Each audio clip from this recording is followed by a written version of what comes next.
together. Mayor Wheeler. We're in the midst of the most transformational period of our lifetime. Over the last 5 months, we've been rocked by 3 major challenges: a pandemic, a devastating recession, and a reckoning of our country's racist past. So first, I hope everybody with us today and everybody watching is safe. For decades, Portland has led the nation in so many different areas. We can do it again with the positive momentum created through the Black Lives Matter movement. But I need your help in rising to the occasion. This is ultimately about people. It's about us. It's about how all of us thrive in this community. If you were outside last weekend in Portland, Oregon, at a park, on a hike, on a bike ride, eating outdoors, enjoying the sun, physically distancing with your neighbors, then you know that the current national depiction of our city as a dark dystopia with nonstop violence is a lie. But we also have to be honest with ourselves, even as those around us, the president in particular, traffic in dishonesty and an attempt to stoke fear. The honesty is the acknowledgement that we as a city are helping to feed and fire the hysteria. We, and I put myself at the top of that list as the city's mayor, we have allowed our proud tradition of progressive protests to be stolen by a few dozen individuals engaged in violence and criminal destruction. They're intent on creating mayhem and attacking and harming people, not just property. That's a line that we can't allow our community to cross, not anymore. Enough is enough. It's time to rise up and to take immediate steps to repair and beautify our city. But again, I need the help of the entire community. We're in the midst of the worst public health crisis in a century, while at the same time, many of the residents of our city, our mostly white city, have exercised their free speech rights to peacefully protest structural racism in a way that makes me proud to be a Portlander. But these crises have also created an opening for violent extremists to do harm to our city, to scare our core downtown employers late at night, to wreak havoc in an effort to drain city resources, not in an effort to reinvest them. Rising up to decry structural racism is a noble cause. Pulling people from their vehicles and beating them in the streets is a horrific, violent crime. Rising up in support of peaceful assembly is a thing of beauty. Taking aim at fellow residents with violent words, threats, and actions is repugnant. Rising up to use our voices to seek change is a constitutionally protected honor that I'll defend till the day I die, even if it's directed at me. I can take the heat, it's part of the job. But now we must all rise up with a collective voice, with collective action, and condemn the violence and say simply this: it will not stand. Enough is enough.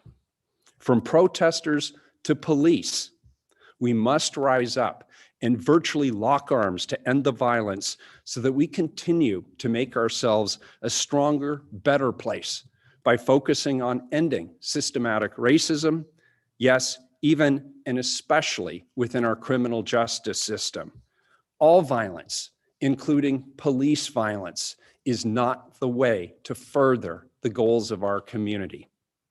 Portland is typically ranked as one of the most livable cities in the world, year after year. We have a strong brand. But if we're being truly honest with ourselves, we know that we have work to do to maintain and to ultimately restore and build upon our image. We need to end the nightly violence and implement much needed police reforms demanded by our community. We must rise up to do both. We must create a long-term plan to fight homelessness by focusing on ending chronic homelessness, and reducing the number of tents on our city streets. This plan has to be compassionate on both sides, compassionate towards those individuals and families who have fallen on hard times due to economic or medical or other problems beyond their control, and compassionate towards those who have every right to insist that the sidewalks in front of their businesses and homes are clean and accessible. We must rise up to do both. We must clean up the damage and the defacement of our downtown buildings, especially near the Justice Center. But we also must protect the beautiful murals and artwork produced in response to the killing of George Floyd. We must rise up and do both. Finally, we must do better to build upon the lifestyle that have attracted people from all around the world to join us here in the city of Portland. That means everything from better schools to cleaner air to cleaner streets, more tolerance, more compromise. We will not be able to do this if we take a my way or the highway approach or adopt a not in my backyard stance. Rising up to be the best Portland that we can be will require a certain amount of compromise from all of us. But what can't be compromised day in and day out is the hard work required to make Portland a better place. I'm committed to leading better, to lead more visibly, to put down actual benchmarks that we as a city must hit over the coming months and years. Here's how we start. I will meet again with the police tonight to observe and discuss how we can best protect our peaceful demonstrators and prevent others from stealing their important message with lawlessness and cruelty. And I'm going to ask them what new ideas can they bring to the table, and how can we hold ourselves accountable in real time, not just after months of exploration or investigation, but in real time. As for the business community, I'll meet tomorrow with key stakeholders to adopt common sense measures that we can take to clean up and re-landscape the few city blocks that have been the most impacted. It's time to do this. We're going to work hand in hand with local employers to restore their confidence and help defray the costs of their improvements. And I look forward to announcing several initiatives to begin proactively addressing the eviction crisis that so many Portlanders and Americans are facing in the coming weeks, especially during this pandemic. And unfortunately, those evictions are only anticipated to accelerate as we move forward. The other night, as I was biking near my home on a beautiful Portland evening, I was struck by how many restaurants and bars are open and how many people were walking along with their masks on, walking their dogs, and how the spirit of the city seemed so capable of linking arms and continuing to make this a better place for all. The city belongs to all of us. It's our home. And it's time that we rise up and take seriously the parts that need fixing and address those issues now. In the coming days, I'll be offering my own solutions to how we meaningfully engage the community on much needed police reforms and how we support business recovery. But I didn't want to wait until tomorrow for the details. I wanted to be here today. I needed to be here today. Tomorrow, expect to hear more from me and in the days to come. And now I'll take any questions that you have. Thank you. Okay, reporters, we ask that you do the hand raise icon. Click on that. I see them starting to pop up, and I will start right in with the first question. Rebecca Ellis from OPB. Do you have a question for the mayor? Hey, Rebecca from OPB. Can you explain to me a little more what you mean when you say you're going to meet with the police tonight? Is that the police chief? Is that the command center? And what exactly will you be asking of them? I will be asking them specifically, what immediate reforms can we put on the table to show faith with the public, that we are hearing the public, that we understand the public, that we acknowledge that while the men and women of our police bureau work hard, they can do better. All of us can, that they're an evolving organization, and that they will join us, that they will rise up, that they will link arms with all of us who are interested in addressing the issues that people in this community have been asking for, not just during the last 3 months of demonstrations, but what they've been asking for a long, long time. I'm also interested in the question of accountability. As you know, when somebody files a complaint with the Independent Police Review Commission, it can be months or sometimes even years before people hear back. That just isn't acceptable. It doesn't sit well with me, and it doesn't sit well with people in the public. I think we need to figure out, how are we going to hold our officers accountable in real time? And those are the two questions I'm posing tonight.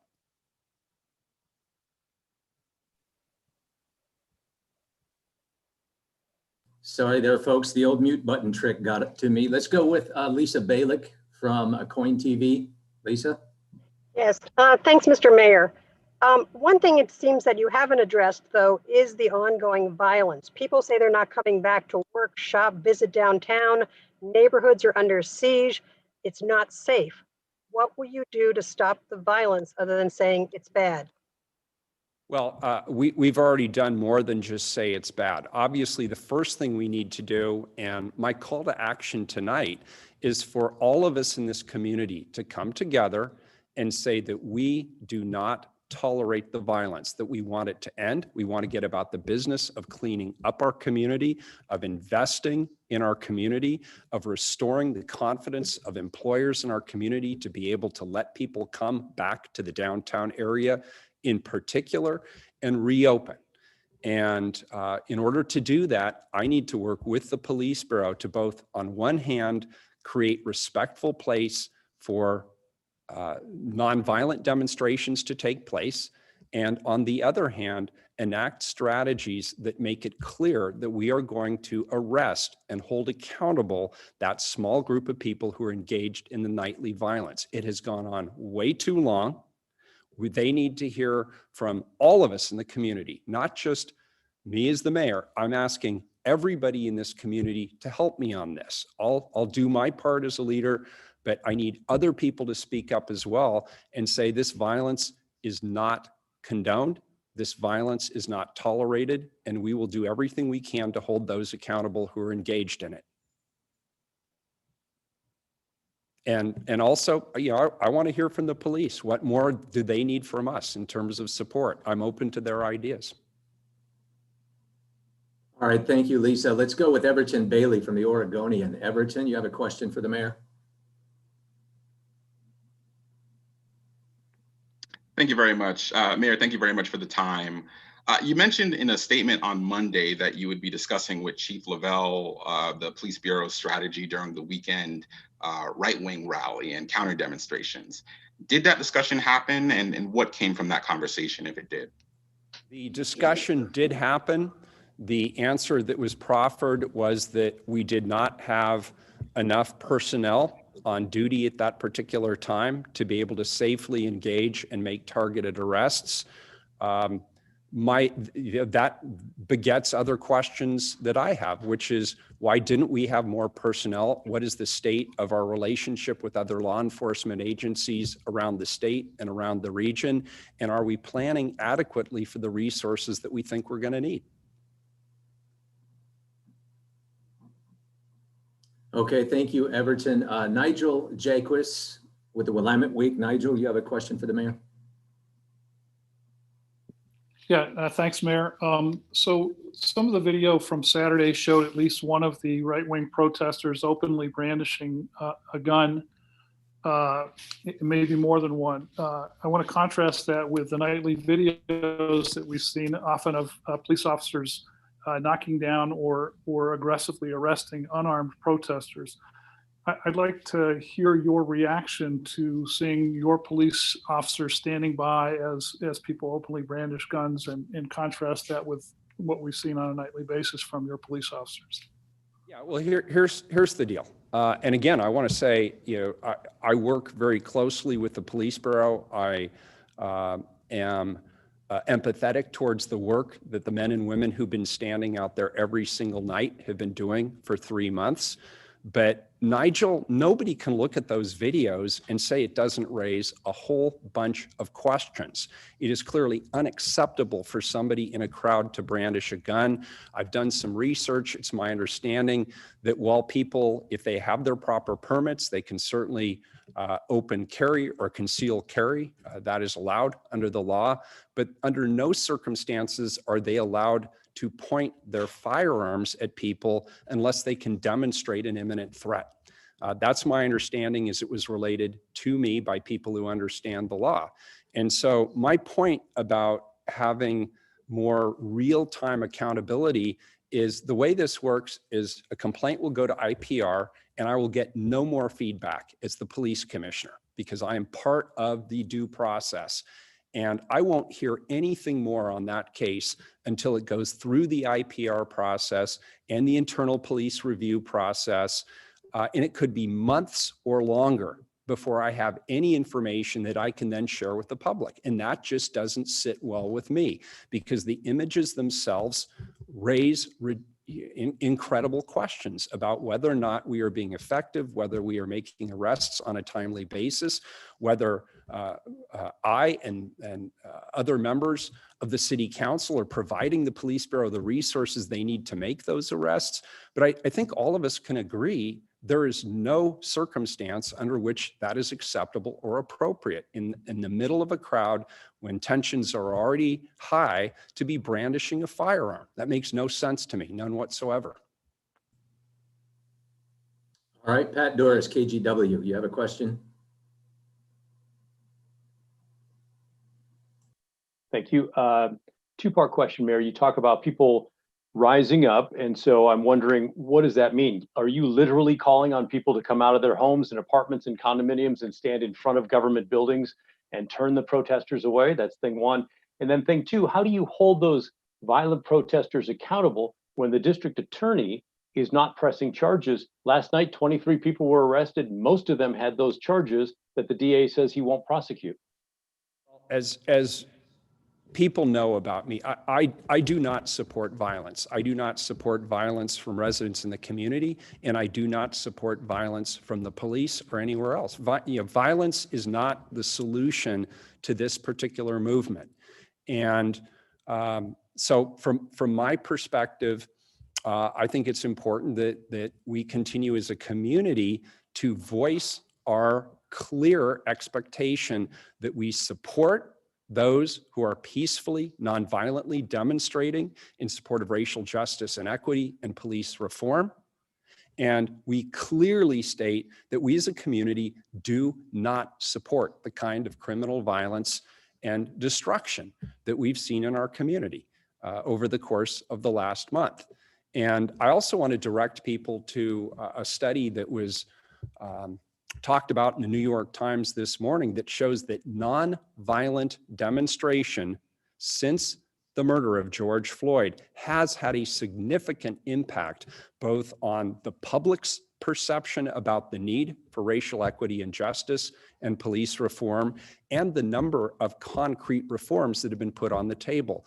Nonviolent demonstration works.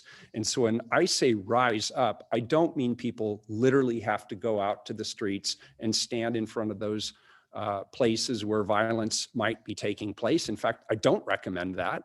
But I do ask people to not be passive in this time.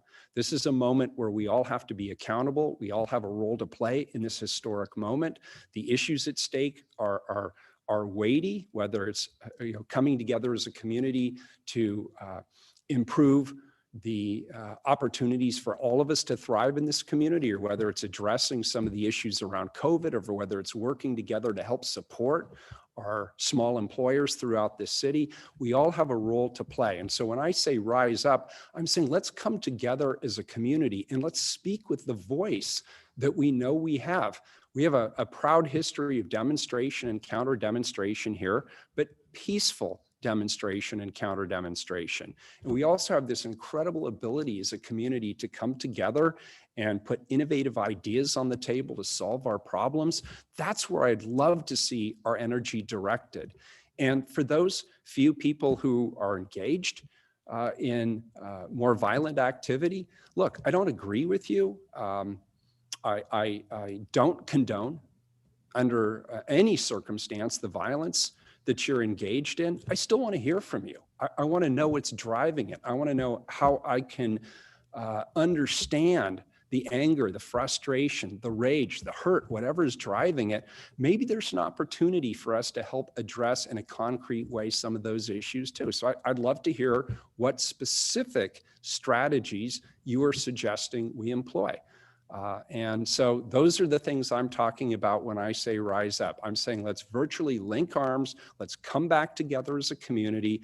Let's defy the division that we're seeing nationally and say, look, Portland can do better. We have a leadership role to play. We can do some great things here, but we also have to acknowledge we've screwed some things up. As the mayor of the city, I take personal responsibility for not being here earlier, not working more closely with the community, not finding ways to address these important issues.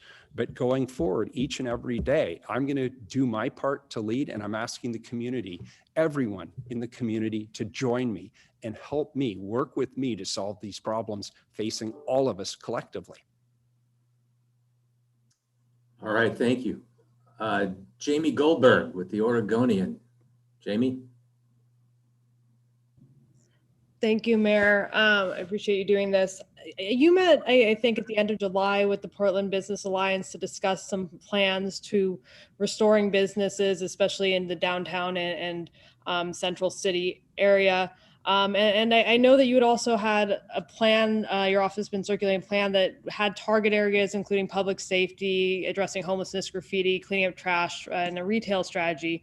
I think that there's been some concern from businesses that they haven't seen any action related to that yet. So I want to know if there's a timeline for implementing specific strategies to help these businesses, particularly in downtown. And then additionally, what business, you mentioned meeting with members of the business community tomorrow. Who are you meeting with? Yeah, and thank you. And the list is an open list. And if there are employers listening to this who want to participate or community leaders who want to participate, we want you. I'll work with anybody who will work with me on these issues. In terms of the details, we're going to have specifics coming out in the next couple of days, but I can tell you the broad categories. The broad categories are how do we help businesses and what resources do we have, whether it's helping support businesses that have had uninsured losses, whether it's sharing the cost of helping to clean the graffiti off of their storefronts, whether it's working with them to create more of a buzz with regard to the opportunities downtown like we did after the August 17 demonstrations. We worked with the business community and found discounts. We did a marketing campaign throughout the suburbs to bring people back and show them what was available. We provided free parking in our downtown to get people to come back to downtown. Those are just some of the ideas that we're working through, but I know there's other ideas out there too, because I hear them each and every day, and I want to fast track this. So in the coming days, you'll hear more details.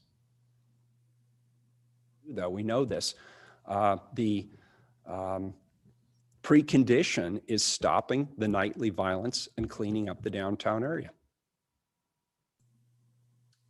Thank you, Jamie. Dana Haynes, you have your hand raised with the Portland Tribune. Sorry about that, muted. Two questions, Mr. Mayor. First, with whom in the police are you meeting tonight? Is it the chief, the union leadership, the rank and file? And secondly, what do you need to hear from them? Are you looking for a mea culpa, for an admission that the police contributed to the crisis? In this meeting tonight, what do you need to hear to make it a success? I need to hear solutions.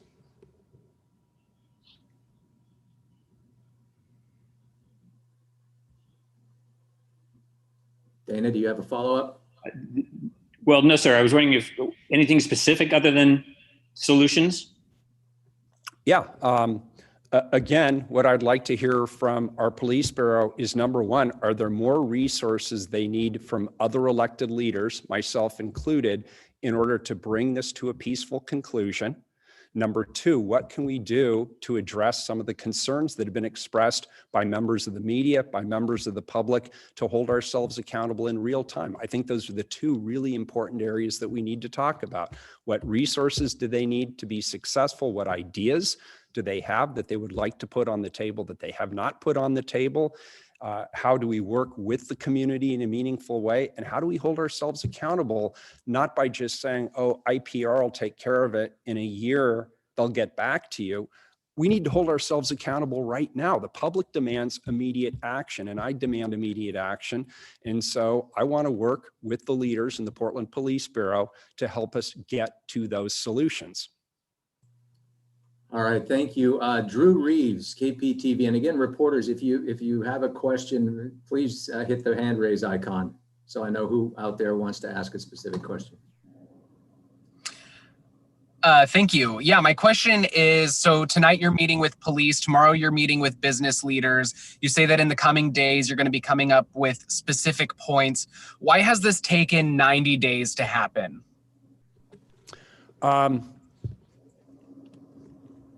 I've been trying to do too much, and I've been trying to do it alone.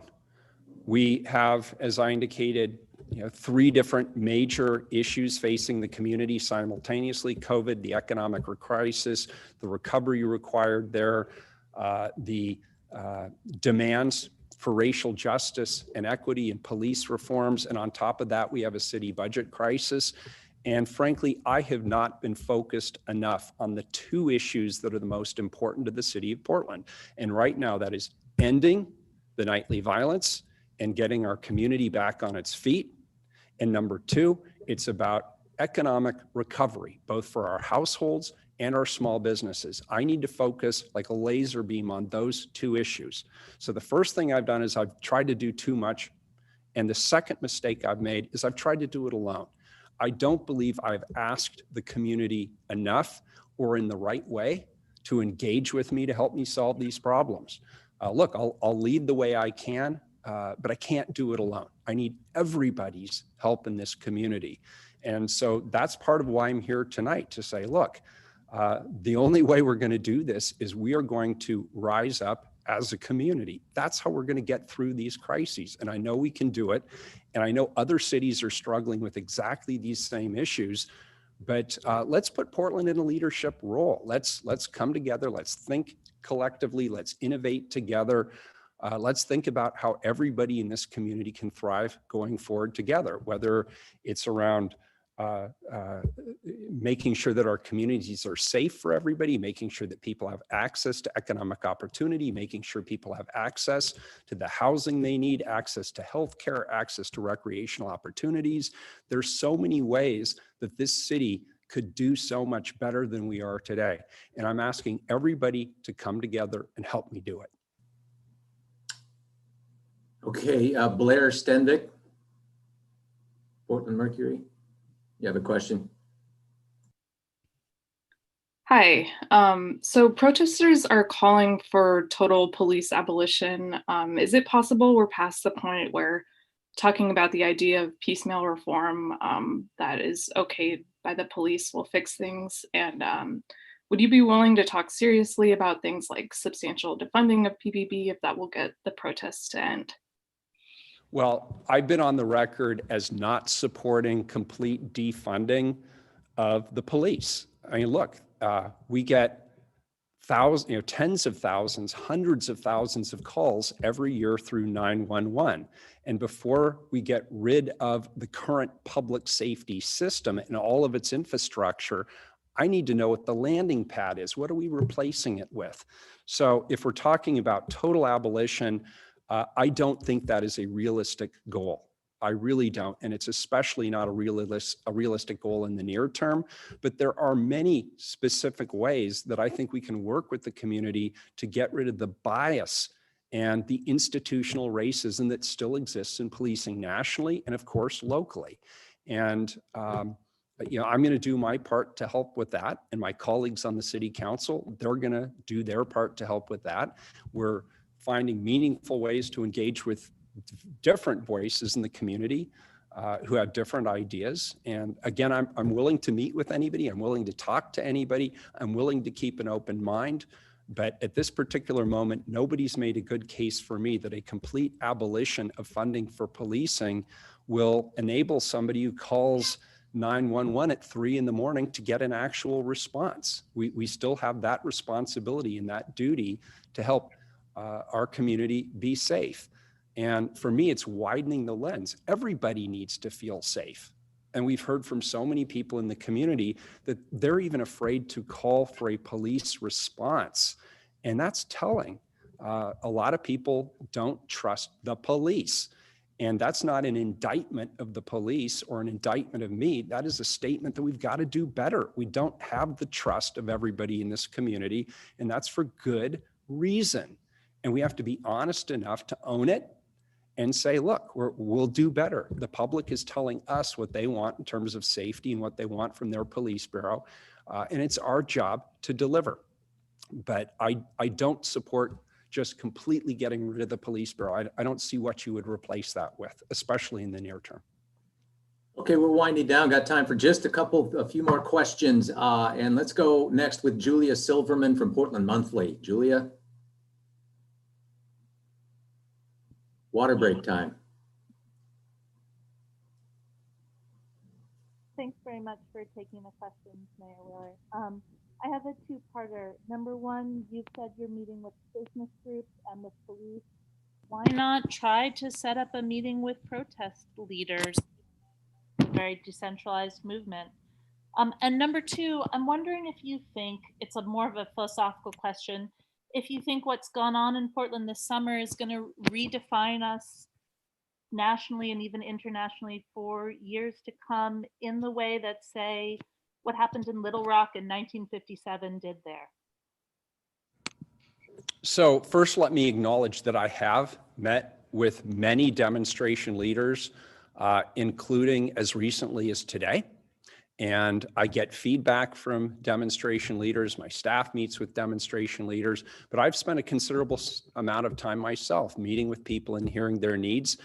Some of those meetings have been really productive and helpful and have caused me to think about how we could potentially change or improve our systems. Some of those meetings have not been particularly successful, but look, they're all my constituents, and I look forward to meeting anybody with any ideas who think they can help us move beyond this and achieve some of the goals that people in this community are saying they want us to achieve.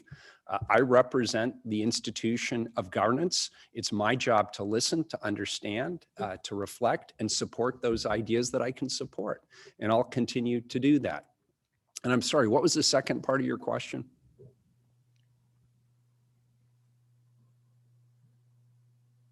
Wait. Sorry, am I muted?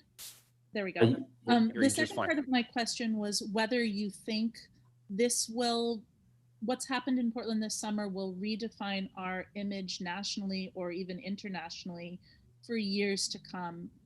Similar. So the concern I have is that people are trying to redefine our city for us.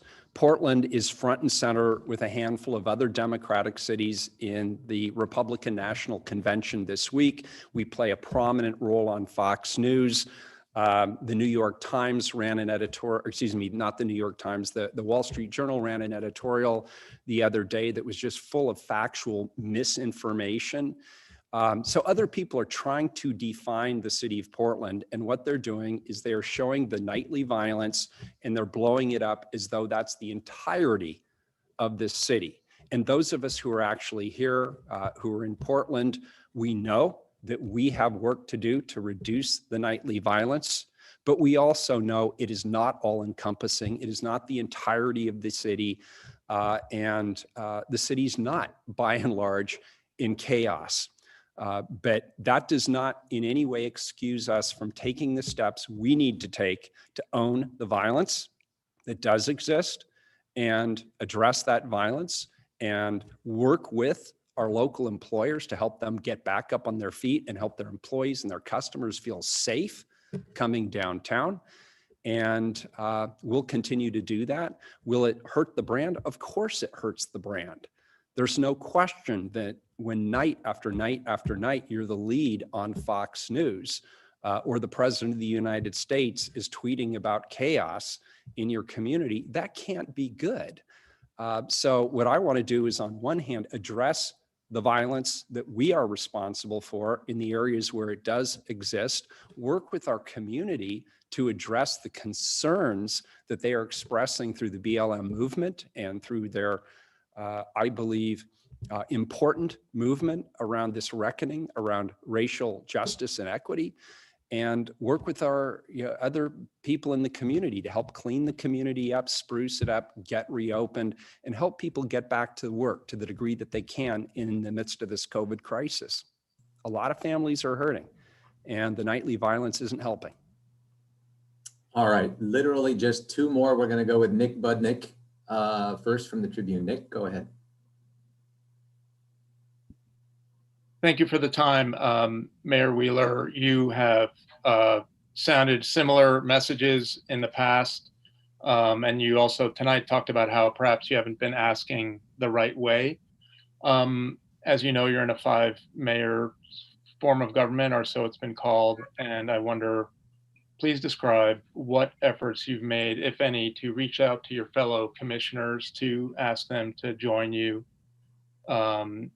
in addressing your perception of the problems, and what responses you've received. Yeah, good, thank you. And I generally do not share the details of my one-on-one conversations with my colleagues, but I'll tell you this. We communicate regularly, both in person and through text messages. I believe I have a really good relationship with my colleagues. That does not mean we always agree. In fact, we have some noticeable differences from time to time, and I think that's healthy, and it's a sign of a solid democracy that we can have these disagreements, but we still come together on important issues. And you saw us do it. We made some incremental reforms to our police bureau early on in this crisis. Commissioner Hardesty and I and our colleagues referred a police oversight and accountability measure to the November ballot. Together, we have all staked out a claim around improving how we create safety for the community, which doesn't always mean sending in a police officer. Sometimes it's about resources for support for families, or for housing, or helping people find on-ramps to employment opportunities or job training. All of those things are related to public safety too. So I would say that our relationships are good. We certainly have differences of opinion on what the next steps should be specifically around police reform activities. And that's why the community has to play a key role. We're only 4 people right now. And soon, when Dan Ryan joins us in a couple of weeks, we'll be 5, but we're 5 people in a city with 700,000 residents. So we need to find those ways to engage the community in a meaningful way. And my suspicion, just knowing my constituents, is they're going to have all kinds of ideas all across the spectrum. And it's our job to hear and understand and engage and take the best ideas that we can that are workable and put them into effect. And I also want to say this, we sometimes forget to mention the police bureau as an active, engaged partner in this. I speak to many, many people in the police bureau who understand this imperative, this mandate for changing the way that policing takes place in America, and they support it. And so they're going to be a critical partner in this as well. Okay, last question. We are out of time basically, but we'll take one more, and that would go to Bridget Chavez. If you want, I can take as many questions as people have. Okay, well, we got time then. So Bridget, your hand's up. There she is. There we go. Can you hear me okay?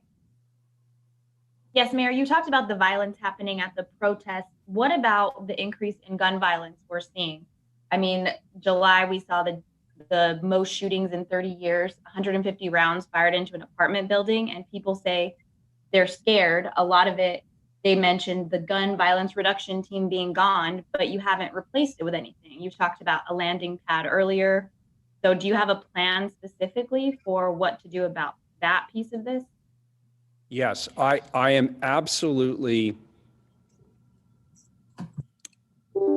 appalled by the level of gun violence that we're seeing in the city of Portland. We had a record number of shootings in the city of Portland in July. And I have no reason to believe that August will be any different. And for those of us who say that we are concerned about Black lives, this is a direct question that we need to address in our community that significantly impacts BIPOC families in our community. And we have changed things around. The Chief Lavelle has added 7 people to the unit that have specifically been detailed with following up on every one of these gun violence situations so that every family, that every case gets the attention it needs. Nike Green, who leads my Office of Violence Prevention, has put together a proposal for the Portland City Council that will include new FTE to work with our community partners to help support them in their efforts to reach out to people in the community who are the most likely to be impacted by gun violence. And that's a proven strategy. And I will ask my colleagues on the Portland City Council to support funding for that.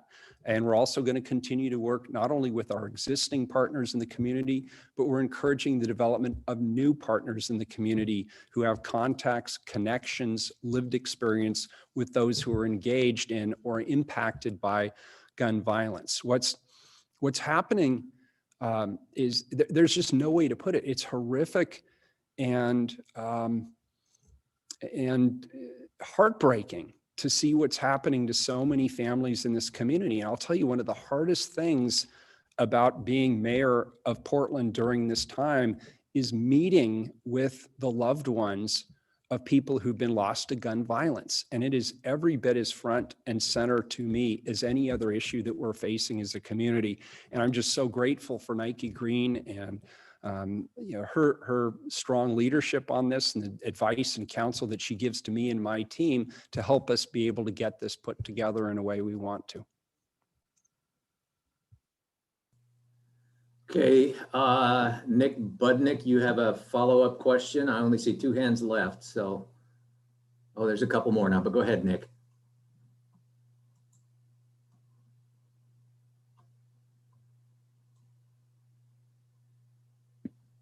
Thank you. Sorry about that.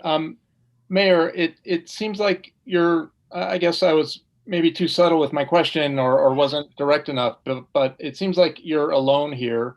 You've been alone in making this plea. And I guess, is that because you're not doing enough to get people to stand with you on the council? Or are they just not sharing your view of what needs to happen? Nick, great question, and I'm sorry I didn't quite understand it the way it was originally asked. I don't blame anybody else except myself. I'm the mayor. I'm the leader of this city. And ultimately, if people aren't standing with me, it's because I have not asked them in the right way, or I haven't put the right value proposition in front of them. So I'm standing here tonight asking in a different way. And the way I'm asking tonight is I'm saying, look, first of all, I need to focus more on the crisis facing our city, whether it's the gun violence, whether it's the demonstrations that have the violent part of the demonstrations that we've seen on a nightly basis, whether it's working to have a COVID recovery that supports our households and supports our local businesses. I need to focus on those things. And you'll hear more about that specifically in the coming days. And second of all, I don't think I have asked the community in the right way to stand with me. And I was really proud of the way the community stood with me before the August 17th demonstrations. We had over 120 organizations in a coalition. And a lot of those organizations don't necessarily always agree with me or each other, but we stood together as a community, and it made national news because people said, wow, look at this, Portland with its diversity of perspectives and viewpoints. They're standing clearly against violence. And that hasn't happened recently. And I don't blame anybody else except myself. I'm the leader. It's my responsibility. If it hasn't happened, it's because I didn't ask the right way. So now I'm asking. I need people in this community, everybody in this community, to work with me.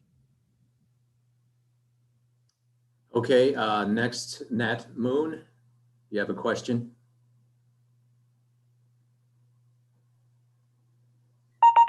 Yes, hi there. Thank you so much, Mayor Wheeler. I wanted to ask about the recent policy by Portland Police to slash the tires of vehicles near protests. A few questions here. What is the purpose of this policy? Who has authorized the policy? And how does it help with dispersal to have disabled vehicles in the road blocking the demonstrators? Thank you. I would defer to the Portland Police Bureau for details, but I can tell you in broad brushstrokes what they told me.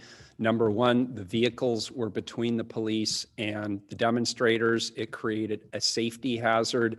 Number two, they needed to disable the vehicles, and they felt the fastest way to do it was to poke holes in the tires. It obviously isn't a great look, but that's the reasoning that was behind it, and that policy is of course being reviewed. But I would encourage you to follow up with PBP specifically on that.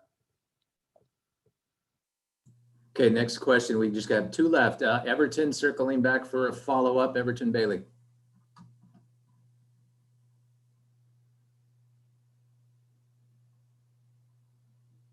Everton, you there? Your hand is raised. Okay, how about Blair Stenbeck? Blair, you have a follow-up question? Oh, sorry, I was waiting to be unmuted. Sorry about that. Mayor, thanks for sticking around. So I got two questions. I'll try to make them quick.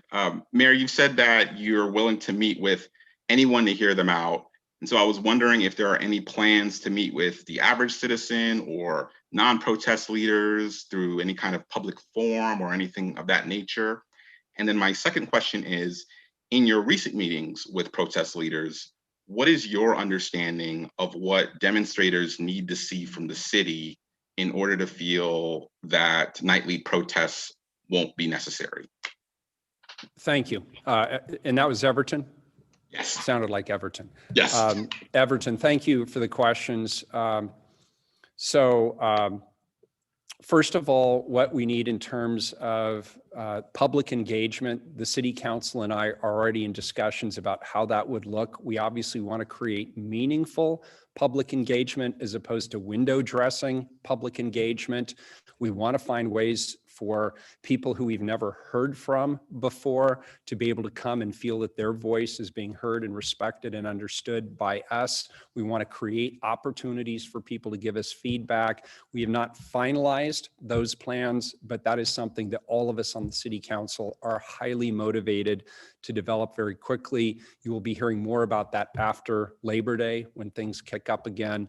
But I absolutely am committed to a public and transparent process as we move forward. If it's not public and it's not accessible and it's not transparent, it won't have legitimacy, and therefore it will not do anything to convince the public that they're being heard.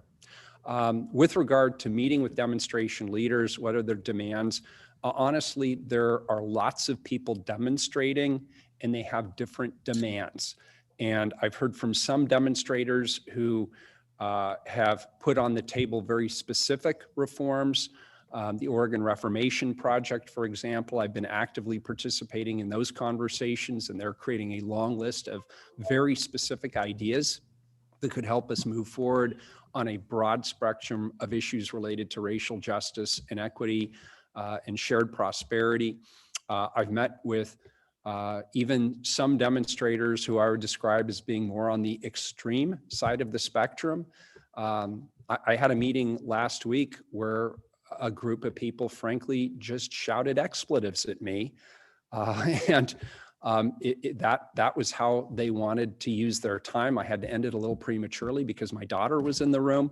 But sometimes people just want to be heard. They want to vent. I met with a gentleman this morning who had a bunch of very thoughtful ideas. I didn't agree with all of them, but I agreed with many of the ideas he put on the table. And we had an opportunity to really have a back and forth and challenge each other's assumptions and challenge each other's ideas about where some of those reforms might lead. But it has to happen in a broader setting. If I just am meeting with small groups of people or demonstration leaders or meeting with people one-on-one, the public isn't really engaged in or participating in that broader conversation. And so they're not hearing it, they're not learning from it, they're not gaining any further understanding. So I think what we really need to do is find these ways for broader public engagement. That could include forums, that could include work groups, that could include meetings in the neighborhoods where we talk to people in smaller groups and put some very specific proposals or supposals on the table for people's consideration. And I hope it isn't just the Portland City Council. I hope this is something we're engaged in with local leadership throughout the region. And I hope that the private sector and the philanthropic and nonprofit sector continue to be highly engaged on these issues, because they all have a role to play in it as well. This isn't just a movement about community and government. This is a broader question about how everybody in this community can thrive. And so I'm going to do my part to help create those opportunities. Okay, we haven't heard yet from Jacqueline Abad, Coin TV. Jacqueline, you have a question for the mayor? Hi, Mayor Ted Wheeler. Thanks again for taking time. Every night we've seen demonstrators gathering or marching to city and county buildings. Yesterday they went to City Hall, as we all know. As people again gather tonight, what is your message to them? My message is to be peaceful. And again, we're in a city that respects First Amendment rights. We're in a city with a long history of demonstration and counter demonstration, but violence is not helping get the message across. All the violence does is leads to a lot of stories the next day about violence. It doesn't get to the broader issues of racial justice or equity or BLM, in my personal opinion. And now there's increasing evidence that nonviolent demonstration is actually more effective in terms of getting the point across and leading to the changing of hearts and minds and policy. So my advice to people would be peaceful. All right, one more. Blair Stenvik, you have a follow-up for the mayor?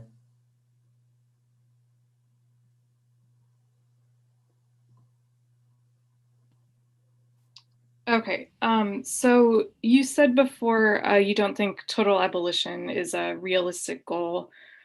So back in June, during the budget process, people were calling for a $50 million budget cut and have that money redirected to fund other things. Given the fact that protests have now lasted almost 100 days and Portland's brand is on the line, do you perhaps see that step as realistic? I cannot in good faith simply take an arbitrary number and say we have reformed policing or we've achieved racial justice by cutting the Bureau by X dollars.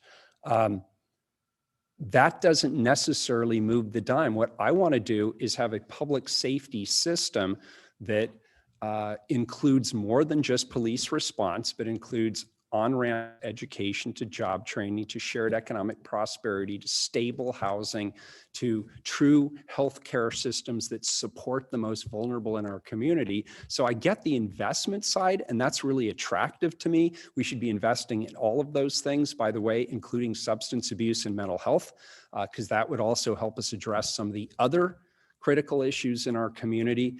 But to do it by simply saying we're going to eviscerate the funding for the Portland Police Bureau at a time when the public still is demanding services from the Portland Police Bureau, I don't think is a responsible or even a logical response. That's my personal view, and I'm certainly willing to hear people's perspectives and opinions, but as of the time when we looked at this during the budget process, I didn't see compelling evidence that that would necessarily lead to a safer community. In fact, as somebody mentioned a few minutes ago, we have a significant gun violence issue in the city of Portland. and further cutting back on the resources that could help us address that significant gun violence issue, I don't see how that necessarily leads to more safety in the near term.